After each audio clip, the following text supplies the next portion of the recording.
Hey there, listeners. It's your favorite curiosity conjuring, question cracking, everyday mystery munching host, G. Or as I sometimes refer to myself in the third person when I'm feeling extra podcasty, G Money. Welcome back to Stuff You Should Think About, where we dive into tiny, the odd, the overlooked, and unexpectedly fascinating parts of our world, one bite sized episode at a time. Today's episode, we're going cold. We're going crystalline. We're going full winter wonderland with a question that's as old as childhood curiosity and as poetic as a holiday card. Is it true that no two snowflakes are alike? You heard it your whole life, right? Just like every snowflake, you're one of a kind. Teacher said it. Hallmark cards whispered it. Nature documentaries swooned over it. But is it true? Is it science? Or just a romantic myth we tell ourselves to make winter feel more magical? Well, grab a cup of hot cocoa, fluff up that sweater, and settle in because today we're going snowflake deep, all the way down to the molecular level. And I promise you, by the end, you'll never look at a snowstorm the same way again. Let's melt into it. What is a snowflake, anyway? Before we ask whether no two are alike, we should probably define what a snowflake actually is. And a fun fact that's not as simple as it sounds. Most people picture a classic six sided, icy lace doily when they think of a snowflake, something delicate, beautiful, symmetrical, and Instagram worthy. That image, that's a snow crystal. But in scientific terms, a snowflake can refer to either a single snow crystal or a cluster of mini crystals stuck together as they tumble through the sky. So when someone says no two snowflakes are alike, are they talking about individual crystals or clumps of them? Well, it matters. And we'll come back to that. But first, how does a snowflake even form? From vapor to frost, the birth of a snowflake. All right, picture this. High up in the cold atmosphere, we're talking negative 12 degrees Celsius, 10 degrees Fahrenheit, or even colder. Tiny particles float by. Dust, pollen, maybe a stray bit of pollution. These are our unsung heroes, the nuclei of snow. When vapor in the air hits one of these particles, it doesn't just settle, it deposits, transforming directly from gas to solid, bypassing the liquid phase entirely. This process is called deposition, and it's how frost forms too. In this case, it's the birth of an ice crystal. Now, ice has a very particular molecular structure. Water molecules link up in a hexagon lattice, six sides, six arms. That's why snowflakes are always six pointed. It's chemistry calling the shots. From there, the crystal grows. Water vapor continues to deposit into its surface, but here's the fun part. How it grows depends on two super important factors: temperature and humidity.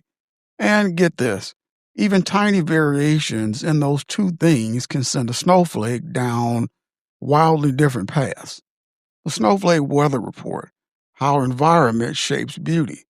In the 1930s, a Japanese physicist named Ukichiro Nakaya became obsessed with snow. He wasn't just watching snowfall, he was growing it in his lab using a refrigerated chamber. He recreated snow under controlled conditions and documented how temperature and moisture affected crystal shape. What he found was a kind of snowflake weather map, a chart that shows what kind of snow crystals form under specific conditions. For example, at around negative 2 Celsius, 28 degrees Fahrenheit, you get a tiny hexagon plate. Drop to negative 5 Celsius, 23 degrees Fahrenheit. Hello, needle-like crystals. Around 15 degrees Celsius, 5 degrees Fahrenheit, that's the sweet spot for the classic intricate dendrites, the fancy branch like flakes you see on Christmas decorations. At negative 30 degrees Celsius, negative 22 degrees Fahrenheit, back to simple plates but smaller and flatter. And humidity, higher humidity leads to faster growth and more complexity. More branches, more side arms, more lacework. Low humidity, simpler shapes, less flare. So each snowflake is basically a tiny diary of its journey through the atmosphere, recording every shift in temperature, every pocket of moisture it passed through. And since no two snowflakes take exactly the same path, no two will grow in exactly the same way. It's molecular autobiography. All this might sound kind of modern, fancy lab equipment, high res microscopes, but humans have been fascinated by snowflakes for centuries. And one man, arguably the OG snowflake whisperer, was Wilson Snowflake Bentley, a farmer from Vermont who lived in the late 1800s and early 1900s. Now, Wilson wasn't a scientist. He didn't have a PhD or access to a research university. What he had was an obsession and a homemade microscope camera rig that he built in his barn. Starting at just 17 years old, Bentley began photographing snowflakes. Each one he'd catch on a black velvet sleeve, rush it into his microscope, and snap a photo before it melted. Over his lifetime, he captured over 5,000 images of individual snow crystals. And across all those thousands of flakes, he never found two that looked the same. He became so convinced of their uniqueness that he famously said, "No two snowflakes are alike." Now, that's a bold claim, and because he said it so often, many people credit him with the inventing of the idea. But really, he was just the first person to document it visually at scale. And his photos, stunning, delicate, ethereal, they're still used today in science and art in their classes. In fact, if you've ever seen a vintage photograph of a snowflake, chances are it's by Wilson Bentley. Okay, let's get real. Never found two alike is not the same as they don't exist. So, has anyone ever found two identical snowflakes? Well, yes and no. In 1988, a scientist named Nancy Wright was studying snow crystals with the National Center for Atmospheric Research. And during a storm in Wisconsin, she found something wild: two snowflakes that appeared virtually identical under a microscope.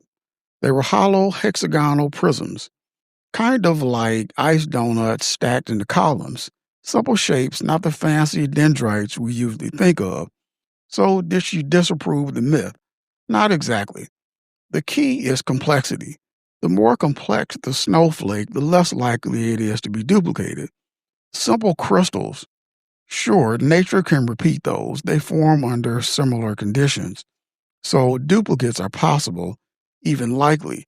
But when you get to those intricate feathery dendrites, the kind with dozens of branches and side arms, the odds of two forming exactly the same way plummet. It's like asking if two leaves on different trees could have identical vein patterns possible.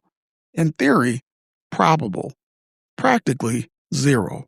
So, yes, two simple snowflakes have been found that look the same, but two complex ones. Still, after over a century of searching, no verified case.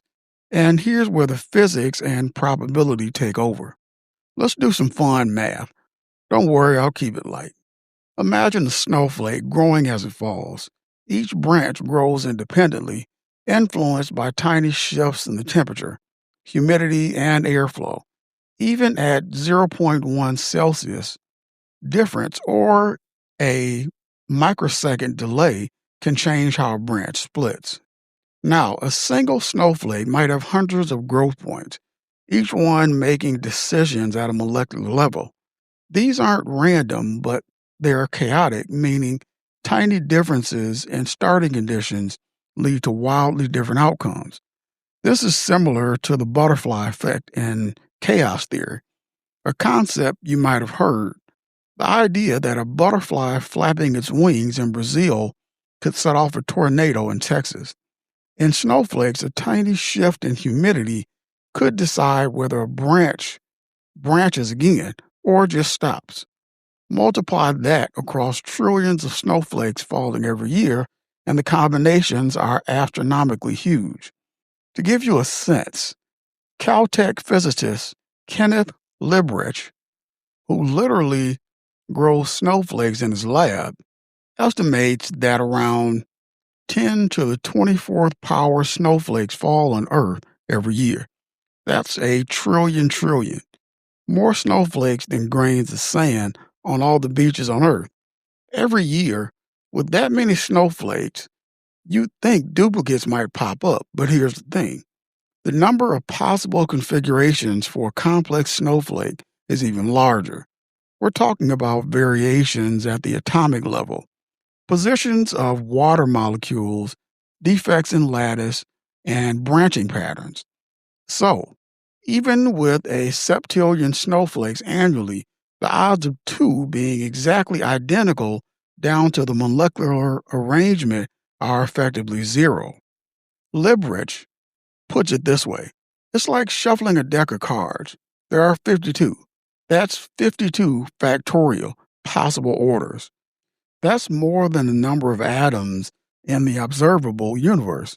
So, yes, someone could shuffle into the same order twice, but have they? Almost certainly not. Same with snowflakes. So, is it possible? In an infinite universe, maybe. But in our observable reality, for all practical purpose, no two snowflakes are alike. But wait, what about lab grown snowflakes? An excellent question. If nature can repeat a snowflake, can science? Yes, and this is where it gets really cool. Kenneth Liebrecht, the snowflake guru I mentioned, has developed techniques to grow nearly identical snowflakes in the lab by controlling temperature, humidity, and even the seed particle. He can produce snow crystals that look incredibly similar, side by side twins under a microscope. But here's the kicker: even he admits they're not perfectly identical at the molecular level. Tiny, invisible differences still exist. And when you're talking about trillions of water molecules arranging themselves in a lattice, nearly identical is still not the same as identical. It's like having two hand drawn circles that look the same to the eye, but under a microscope, the pencil strokes vary.